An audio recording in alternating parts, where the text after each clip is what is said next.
Eu era bailarina e estudei dança desde muito pequenininha, desde os 4 anos. Aquela coisa de fazer balé clássico, depois passar para o contemporâneo e tal. E na época que eu estava no auge da minha dança, e isso eu tinha 18 anos, porque eu era bem bailarina, eu sentia muita falta da palavra. Eu queria falar, não só dançar. E então estava naquela época de fazer o vestibular, eu falei, vou ser jornalista. E fiz a faculdade de jornalismo na PUC. E quando acabou a faculdade, eu até trabalhei num jornal durante 2 anos, tentando ser jornalista, buscando essa palavra. Foi quando eu fiz uma matéria para a revista Dançar, na época, e sobre a eutonia. E quando eu fui entrevistar uma das eutonistas que tinha acabado de fazer o curso na Argentina, na época era Miriam Dascal, enquanto ela falava, eu dizia, não, o lugar onde eu tenho que buscar essa palavra e esse pensamento é aí, é no curso de eutonia.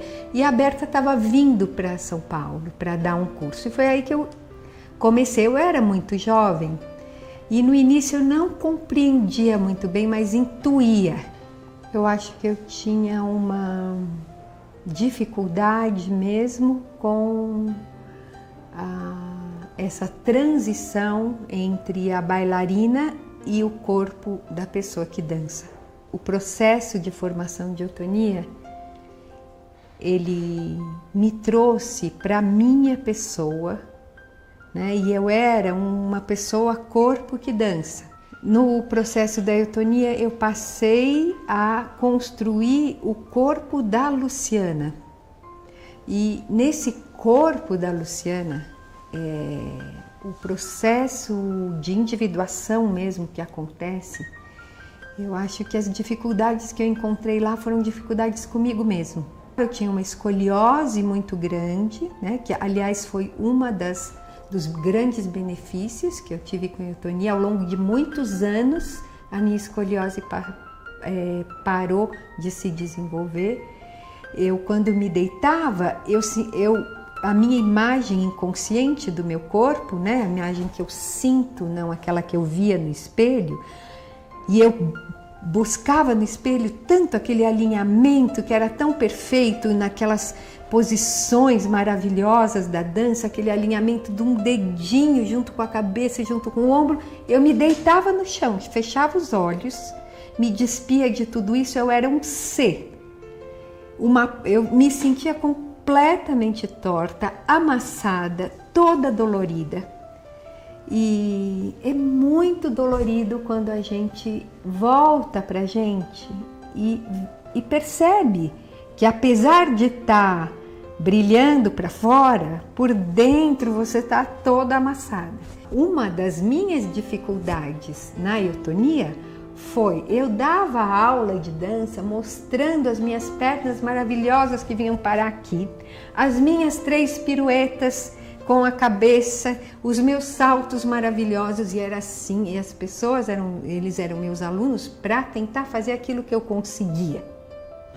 Quando eu cheguei na eutonia, eu não podia mostrar nada. O aluno trabalha de olhos fechados e você tem que narrar o trabalho, ele tem que buscar nele mesmo como ele vai organizar aquele movimento, que seja subir um braço daqui a aqui, para que ele vá buscar esse movimento dentro dele, para que o movimento, para que emerja junto com esse movimento algo muito dele, e que se ele observa de fora, ele copia a imagem. Quando eu entrei na eutonia, eu já era professora de dança, consciência corporal. Depois eu fiz Klaus-Viana, então já misturava com Klaus-Viana em um monte de lugares. E aí eu entrei na eutonia, já tinha os alunos. E eu comecei a introduzir a eutonia para os alunos que eu já tinha já desde o primeiro módulo de eutonia. A Berta, ela foi assistente da Gerda Alexander e ela é uma argentina que se mudou para a Dinamarca, morou em Copenhague por conta do curso com a Gerda e por lá ficou. Casou, teve filho e até hoje ela mora lá. E ela trouxe a eutonia primeiro para a Argentina, né, porque ela é argentina, e ela percebeu que tinha muito interesse dos brasileiros, né, na eutonia. Então ela pediu para uma brasileira formar um grupo em São Paulo e foi aí que aconteceu a primeira formação de São Paulo. A Berta até hoje vem todo ano para São Paulo, é uma grande mestra. Mas a Berta, né, que foi a pessoa que trouxe a eutonia para cá e que hoje em dia eu vejo quanto se desenvolveu aqui a eutonia por conta da Berta, é uma das pessoas que me marcou muito. A Berta é uma dessas mulheres, como mulher, que eu realmente admiro, no sentido de que é uma mulher argentina que enfrentou ir para a Dinamarca, ficou pela Dinamarca, segundo ela, porque só lá ela poderia ser livre, né? E eu me sinto com um espírito muito parecido com o dela e admiro muito a coragem dela. E o Jean-Marie Huberti, que foi professor da nossa escola de eutonia, essa primeira escola era aberta e todos os companheiros da Berta que foram alunos da Gerda, né? Então tinha Jean-Marie, a Eva, vários outros. E o Jean-Marie que virou um querido, um grande amigo. E nós íamos entrando naquele estado, né, de interiorização, e a Berta era fantástica, porque precisa ser muito mulher para bancar. Ela deixava a gente mergulhar mesmo, porque o que eu percebo hoje em dia é que existe uma certa maneira de organização que você pode, assim, organizar um grupo de uma certa forma que você, essa é a sabedoria, né? Conseguir estruturar e deixar a pessoa mergulhar ao mesmo tempo. E a Berta tem essa sabedoria, ela estrutura e deixa você mergulhar. Então tinha momentos da formação que eram caóticos e ela bancava, ela deixava todo mundo passar pelo inferno. Uma dos princípios da eutonia, que às vezes é um pouco confundido com o relaxamento, é justamente essa palavra adaptação, é que dá conta desse princípio. Por quê? Porque o relaxamento é um dos estados da mente e do corpo e da pessoa como um todo, né? No processo de adaptação, você tem um tônus, você pode ir de um tônus muito alto a um tônus muito baixo. Os dois são super importantes no cotidiano. Para você estar no ápice do seu dia, né? Em toda a atividade física, mental que você precisa atuar ali, e o outro, o tônus muito baixo, que é aquele do sono, né? E entre o alto e o baixo, existem milhões de possibilidades. E na saúde, e é isso que a eutonia busca, são essas milhares de possibilidades no dia a dia. A Gerda classificou o tônus de uma outra maneira e deu ao tônus um significado a partir do que ela viveu no tônus. E para mim bate no coração, porque eu sinto exatamente isso. O tônus é um lugar, se é um lugar ou um sistema de passagem. Ele é totalmente passagem. E se a gente pensar no corpo como passagem, né, por essa existência, o tônus seria a vitalidade, o tônus principal. A minha mente está muito focada ali junto com o meu corpo, junto com o que eu sinto, e isso gera um estado de estar, que é um estado de presença. É o lugar onde eu encontro na prática essa soma mesmo do corpo, do movimento, o pensamento ali não é um pensamento separado, não é o pensamento operatório de uma leitura, é um pensamento que emerge do seu corpo e é uma palavra que hoje em dia a gente chama de palavra sinestésica, que é essa palavra que vem lá das entranhas do corpo, que é quase uma poesia sobre o bambu, né? De qualquer forma, é impossível não reparar no, com perdão da palavra, design do bambu e nas características. O bambu chinês tem muita personalidade, é firme sem ser rígido, elegante sem ser chamativo, ativo sem ser arrogante, mas ele é, acima de tudo, uma planta simples. Isso, para mim, é a definição da eutonia. Um outro objeto que nos foi dado pela Gerda são essas castanhas. Essas castanhas, elas são, a gente recebe dos nossos professores que moram na Europa. Elas, você pode encontrá-las nas ruas no inverno. Elas não são comestíveis, elas são durinhas por dentro e duram muito tempo. A Gerda, certa vez, manipulando uma castanha, ela era muito sensível, ela percebeu que o estado de toda a mão, o braço, o ombro, mudava, o tônus do braço mudava ao manusear a castanha.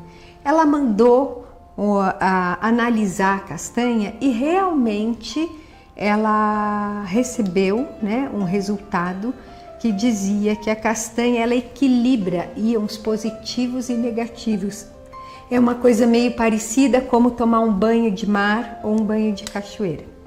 E aí nós aqui no Brasil começamos, eu, outras professoras também, a pesquisar todas as nossas sementes. Então, por exemplo, a gente tem aqui o olho de boi, que a gente pega em qualquer praia, em Ubatuba, por exemplo, e o olho de boi também, se você for, o olho de boi ele tem uma forminha que às vezes você coloca assim entre duas vértebras e ele fica ali fazendo uma espécie de um shiatsu olho de boi, fantástico. Essas cabacinhas aqui eu comprei em Manaus, junto com uma amiga minha, Tereza Gomes. Nós estávamos numa feira e as duas manuseando todos aqueles...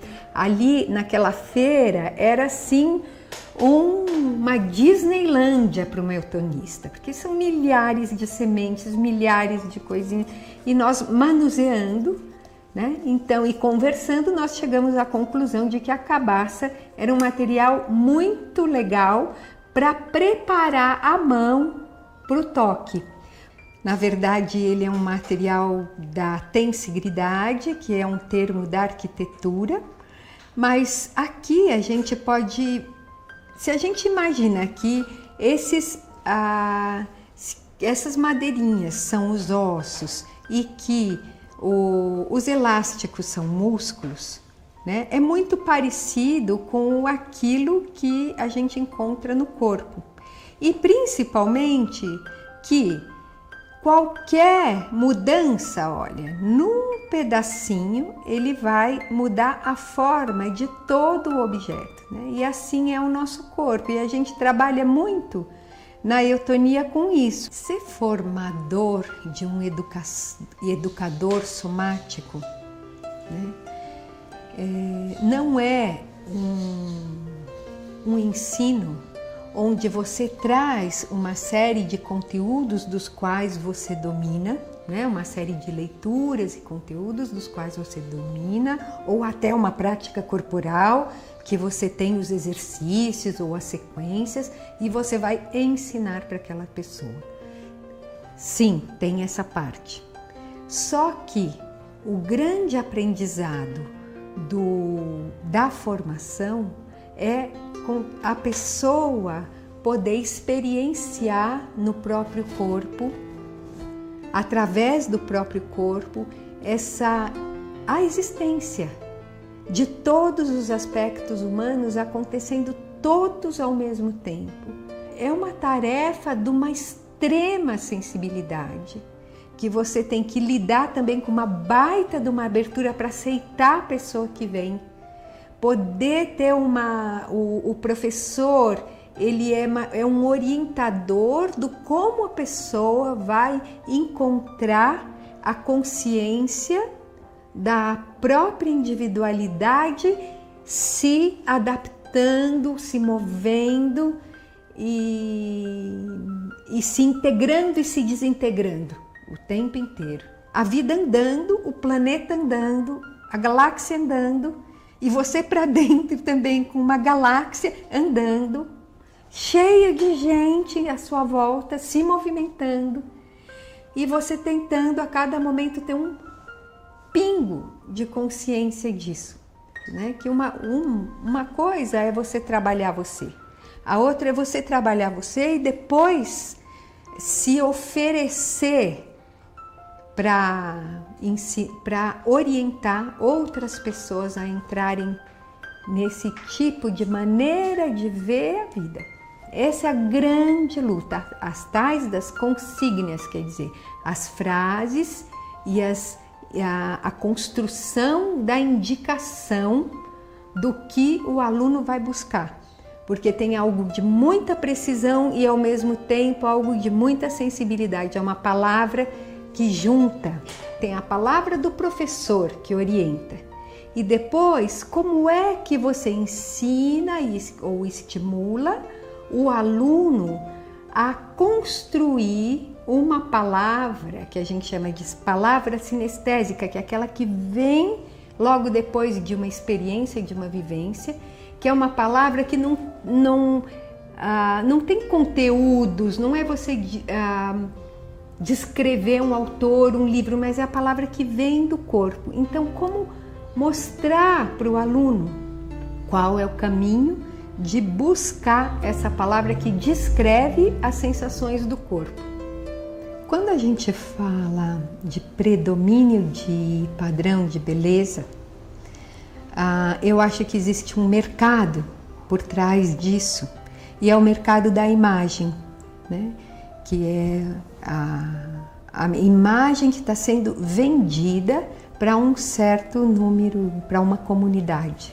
Mas o que a gente trabalha é justamente uma imagem que é diferente da imagem que você vê, né? Existe uma imagem que a gente vê do corpo, que é o corpo do professor, o corpo da mulher que está na revista, no outdoor e tal. Mas quando você fecha os olhos e começa a passar a mão no seu corpo, sentir o tamanho do seu corpo, a consistência, trabalhar com isso com certo amor por tudo que você encontra, porque é você, a gente está trabalhando uma outra imagem, que é a imagem inconsciente do corpo, que é um conceito que está por trás de todos os trabalhos somáticos, né? Trabalhar o corpo que você sente e não o corpo que você vê.